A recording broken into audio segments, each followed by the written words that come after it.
어제 우리는 마지막에 삼손이 어둠 속에서 하염없이 맷돌을 돌리고 있는 장면을 보고 또 그 머리에서 머리카락이 자라나고 있다는 것을 보았습니다. 그것은 무기력한 삼손에게 하나님께서 주시는 마지막 희망이었는데요. 어떻게 해서 하나님께서 그 일들을 이루실지 기대가 되는 장면이었습니다. 자, 오늘 본문 23절, 25절 한번 읽어주시기 바랍니다. 시작. 블레셋 군주들이 그들의 신 다곤에게 큰 제사를 드리고 즐기기 위해 모여서 말했습니다. 우리 신이 우리의 원수 삼손을 우리 손에 넘겨주었다. 백성들이 삼손을 바라보며 그들의 신을 찬양했습니다. 우리의 신이 우리 손에 넘겨주었다. 우리 원수를, 우리 땅을 파괴한 자를, 많은 사람을 죽인 자를. 그들이 마음이 즐거워서 말했습니다. 삼손을 불러라. 그가 우리를 즐겁게 하라. 그래서 그들은 삼손을 감옥에서 불러냈습니다. 삼손은 그들 앞에서 웃음거리가 됐습니다. 그들은 삼손을 두 기둥 사이에 세웠습니다. 자, 때는 블레셋의 신인 다곤의 축일이었던 것 같습니다. 블레셋 군주들과 모든 백성들이 다 모여서 다곤 신상에서 큰 제사를 드리게 되었습니다. 정말로 큰 축일이었기 때문에 블레셋에 있는 모든 사람들이 다 모였던 것 같습니다. 27절 말씀 보니까 사람들이 너무 많이 모여서 들어갈 것이 없으니까 지붕에까지 사람들이 다 올라가서 그 숫자가 3,000명이나 되었다고 합니다. 요새는 상상할 수 없는 그림이지만 예전에 아주 옛날에 또는 요새도 제3국 같은 데 이런 게 가면 사람들이 못 들어가면 막 지붕에도 올라가고 막 차 위에도 지붕에도 올라가고 막 그러잖아요. 그런 모습을 상상을 하시면 되겠습니다. 그들의 축제가 흥이 돋자 사람들은 모든 영광을 그들의 신 다곤에게 돌리기 시작했습니다. 그들이 뭐라고 외쳤습니까? 우리 신이 우리의 원수 삼손을 우리에게 넘겨주었다. 우리 원수를, 우리 땅을 파괴한 자를, 많은 사람을 죽인 자를 이렇게 외치면서 그들이 막 기뻐하고 즐거워하고 있을 때 그들의 기쁨을 더 한층 배가시키고자 감옥에 있던 삼손을 불러오자라는 그런 의견이 나왔습니다. 그래서 그를 마음껏 조롱하고 또 이스라엘의 하나님 여호와를 모욕하고 자기들의 신 다곤을 찬양하기 위해서 그를 데려오자고 한 겁니다. 그래서 이윽고 삼손이 다시 끌려왔습니다. 발에는 착고가 차여 있었고요. 감옥에 오래 있었으니 아주 옷은 헤어졌고 정말 누추하기 그지 없었을 것입니다. 두 눈이 없으니까 여기저기 헤매이고 다녔을 것입니다. 사람들은 삼손이 나타나자 흥분하면서 소리칩니다. 와, 삼손이다. 저게 우리를 대적했던 힘센 삼손 맞냐?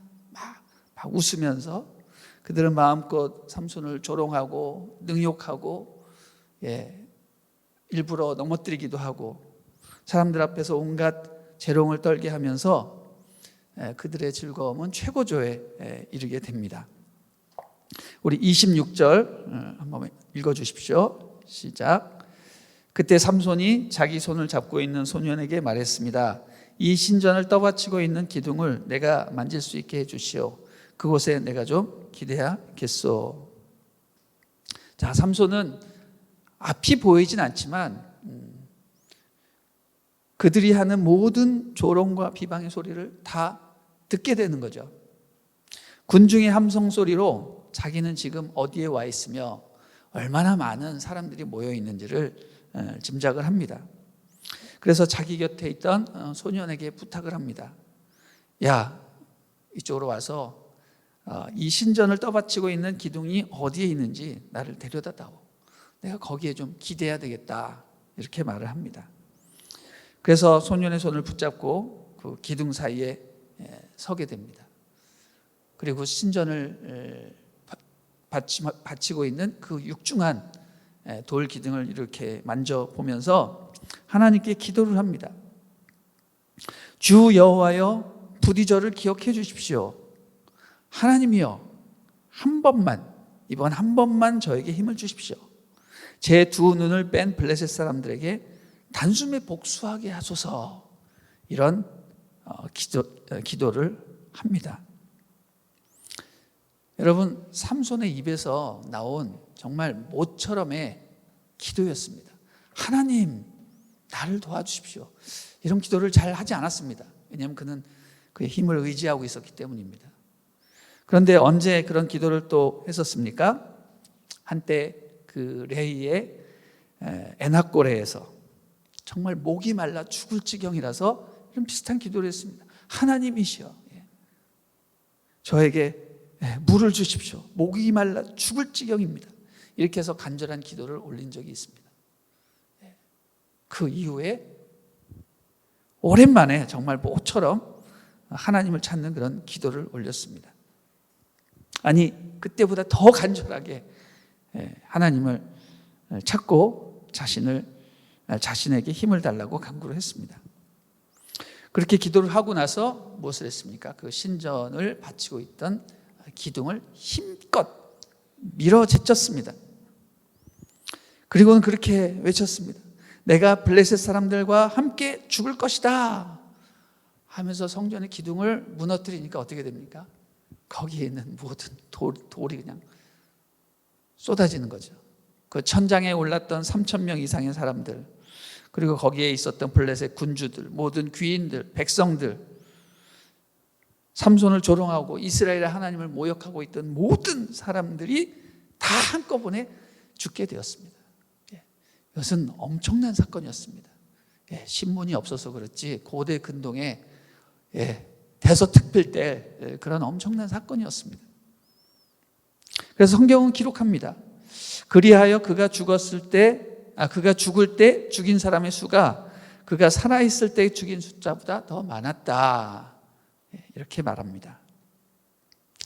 사랑하는 여러분, 여기서 우리는 깨닫게 되죠.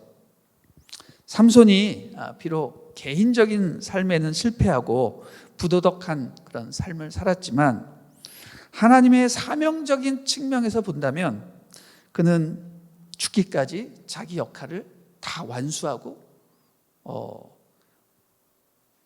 생을 마감했다라는 겁니다.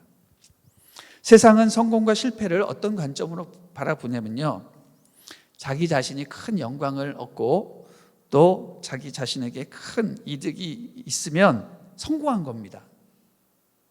그리고 자기 자신이 비참한 상황에 빠지고 실패하고 얻는 게 없으면 어떻게 된 겁니까? 낙오한 사람으로 보는 것이죠. 그러나 하나님의 사람은 자기 자신의 처지보다 하나님께 영광이 되었는지, 하나님의 사명을 완수하였는지를 보게 됩니다. 그런 관점에서 삼손은 어떤 사람입니까? 마지막까지 하나님의 사명을 완수한 사명자로 보는 것이 맞는 것이죠. 사실 저는 어렸을 적부터 삼손의 이야기를 읽을 때마다 늘 이게 뭐지? 이런 궁금함이 있었습니다. 하나님의 사람이라면서 어떻게 이렇게 부도덕한 행동을 하고 다니는지 이해도 되지 않았을 뿐만 아니라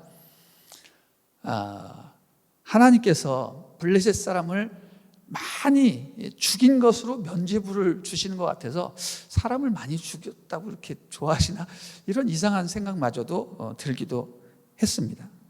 심지어는 과연 이 사람이 구원을 받았나 안 받았나까지 헷갈리기도 했습니다. 아무리 부도덕하게 살아도 하나님 앞에 하라고 하는 일만 하면 다 되는 건가, 이런 생각도 했었죠. 게다가 더 이해가 되지 않는 사실은 삼손이 히브리서 11장에 보면 믿음장이잖아요. 그 믿음의 반열에 속해 있다라는 겁니다. 우리 히브리서 11장 32절 한번 보겠습니다. 읽어주십시오. 시작. 내가 무슨 말을 더하리요? 기드온, 바락, 삼손, 입다, 다윗 및 사무엘과 선지자들의 일을 말하려면 내게 시간이 부족하리로다. 여러분, 이 부도덕하고 힘만 센 이 사람이 다른 사사들, 심지어는 다윗과 사무엘과 같은 반열에 올라 있다라는 것이 너무너무 의외였습니다. 도대체 하나님께서 사람을 보시는 관점이 무엇인가? 이것을 생각하게 되는 거죠. 그런데 제가 아무리 그런 의문을 가져도 하나님께서 믿음의 사람이라고 말씀하시는데 제가 뭐라고 판단을 하겠습니까? 그렇죠?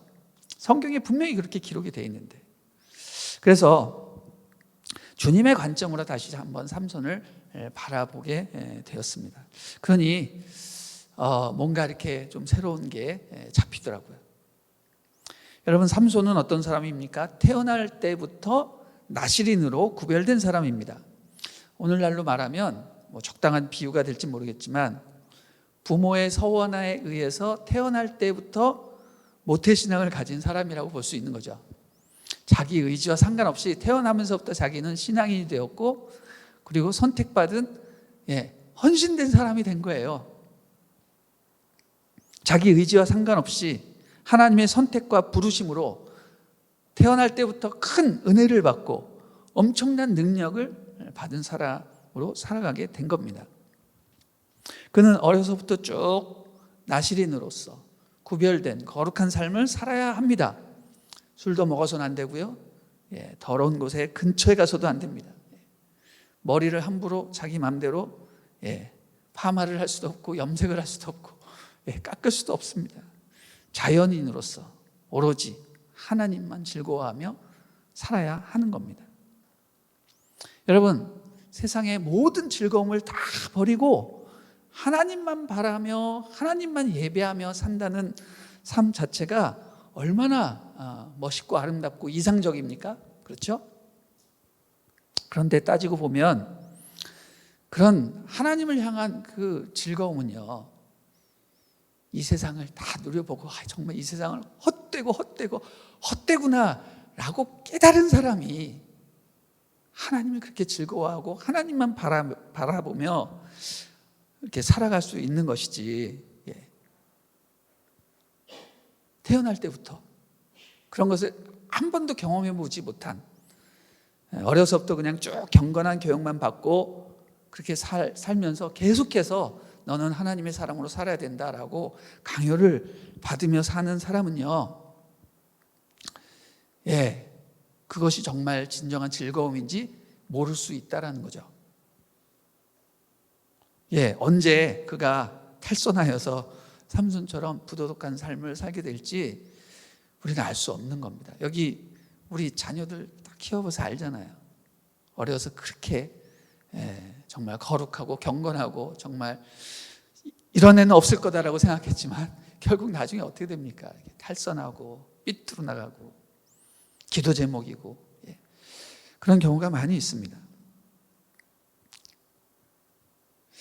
여러분, 삼손을 좀 자세히 살펴보면요, 그는 참으로 순수한 영혼이라고 생각이 됩니다. 그는 블레셋을 무찌르라는 사명을 받았지만 실상 그는 블레셋 사람들을 좋아했습니다. 하나님이 무찌르라고 하는 사람들을 이렇게 보니까 자기가 사랑해야 할 대상으로 생각을 했던 것 같아요. 그래서 블레셋 사람들을 많이 좋아하고 늘상 블레셋 동네에 가서 놉니다. 물론 동네가 가까워서 그랬을지 모르겠지만 항상 블레셋 사람들 주변에 있어요. 그가 이스라엘의 사사라면 보통 이스라엘 사람들 주위에 있으면서 그 모든 삶을 이스라엘 사람들과 해야 되는데, 이렇게 본문을 보면 항상 적국인 블레셋 지역에 가서 블레셋 사람들과 지지고 볶고한단 말이에요. 그래서 결국 어떻게 돼요? 블레셋 여인을 좋아하고 블레셋 여인과 결혼까지 하게 됩니다. 그리고 거기서 블레셋 사람들에 의해서 제대로 된 상처를 받는 거죠. 블레셋 사람들의 그 은밀하고 퇴폐적이고 아주 사악한 그 문화의 참상을 제대로 경험을 합니다. 그러면서 그는 깨닫게 됩니다. 하나님이 왜 블레셋 사람들을 싫어하시고 그리고 왜 그들은 멸망해야 되는지 그것을 서서히 깨닫게 되는 겁니다. 그 깨달음의 막장이 뭐예요? 들릴라죠. 들릴라. 예, 제 생각에 삼손은요 들릴라를 정말 사랑했던 것 같습니다. 죽기까지 사랑했던 것 같습니다. 그래서 자기의 힘의 근원까지 다 고백하고 모든 것을 들릴라에게 맡겼는데, 들릴라는 어떻게 했습니까?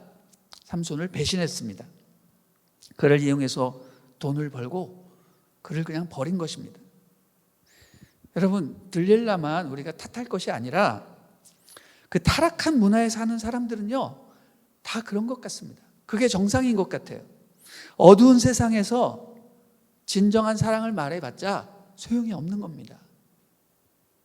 들릴라도 인간인지라 불쌍한 마음 들었겠죠.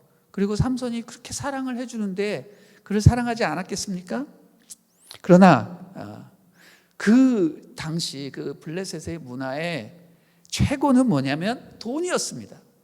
돈만 주면 사랑이고 뭐고 그냥 다 줘버릴 수 있는 문화였어요. 오늘날도 저는 마찬가지라고 생각됩니다. 이 만몬이 우리 세상을 지배하고 있기 때문에 사람들이 사랑보다는 돈을 선택해요. 가족과 연인을 버리고 또 그들을 돈 때문에 죽이는 사람들도 많이 발생을 합니다. 오늘날도 똑같은 겁니다. 그래서 삼손은 자기 연인에게 배신당하고 두 눈이 뽑히고 감옥에서 비참하게 맷돌을 돌리면서 이 블레셋이란 족속의 이 비열함을 정말 누구보다도 뼈저리게 느끼게 되어서 그는 비로소 감옥에서 맷돌을 돌리면서 하나님이 왜 블레셋을 없애야 되는지 그것을 정말 뼈저리게 깨닫게 되고, 내가 왜 나실인으로 부르심을 받았는지, 그리고 왜 사사로서 살아야 하는지를 알게 됩니다. 말하자면 그는 죽기 바로 일보 직전에 하나님의 뜻과 합한 사람이 되는 거예요. 죽기 일보 직전에. 어떻게 보면 삼손이 방황하는 시간 내내 하나님께서 뭐 하셨어요? 기다리신 것이라고 볼 수가 있습니다. 그리고 그는 마지막으로 자신의 목숨을 하나님 앞에 제물로 드리면서 자신의 사명을 완수하게 되는 거죠. 이게 바로 삼손의 삶이라고 생각이 됩니다. 여러분, 나실인의 규례에 의하면요, 나실인이 규정을 어기게 되면 어떻게 속죄를 받아야 되냐면, 2마리의 비둘기를 잡아서 제물로 드리고 또 1년 된 수양 1마리를 속건제로 드리게 되어 있습니다. 삼손은요 자신의 불순종을 회개해서 2마리의 비둘기와 1년 된 수양을 드리지는 못했지만 어떻게 했습니까? 마지막에 하나님 앞에 자기의 몸을 산 제물로 드리게 되었습니다. 그러니 하나님께서 그 제물을 받으시고 그리고 그를 정식 사사로 인정하시고 나아가서 믿음의 계보에까지 이르게 하신 겁니다.